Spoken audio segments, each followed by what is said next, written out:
Samantala, dumating na sa Masbate ang dagdag na 10 Starlink units mula sa DICT Bicol.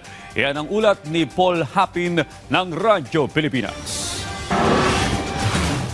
Personal na bumisita sina DICT Secretary Henry Aguna, katuwang ang ilang opisyal mula sa DICT Bicol sa probinsya ng Masbate para tingnan ang kalagayan ng komunikasyon sa probinsya. Ayon kay Secretary Aguna, malaking hamon ngayon sa mga telco ang mga nagsibagsakang poste ng kuryente kung saan naroon ang mga fiber optics na kumukonekta sa mga cell sites kung kaya't gagamit ng Starlink ang mga cell site para pansamantalang maibalik ang linya ng komunikasyon. Nagbigay rin ng 10 Starlink ang ahensya sa pamahalaang panlalawigan ng Masbate para magsilbing karagdagang connectivity na maaaring gamitin sakaling magkaroon ulit ng sakuna gaya ng bagyo. Tumungo rin ang kalihim sa Masbate Provincial Hospital at DICT Masbate Provincial Office para tingnan ang mga inilagay na libreng wifi sa lugar at charging station, maging ang kalagayan ng kanilang provincial office. Layunin ng pagbisita ni Secretary Aguna na ipatupad ang utos ni Pangulong Ferdinand R. Marcos Jr. na siguraduhin ang linya ng komunikasyon sa probinsya na maibalik sa lalong madaling panahon. Paul Hapin ng Radyo Pilipinas para sa Pambansang TV ng Bagong Pilipinas.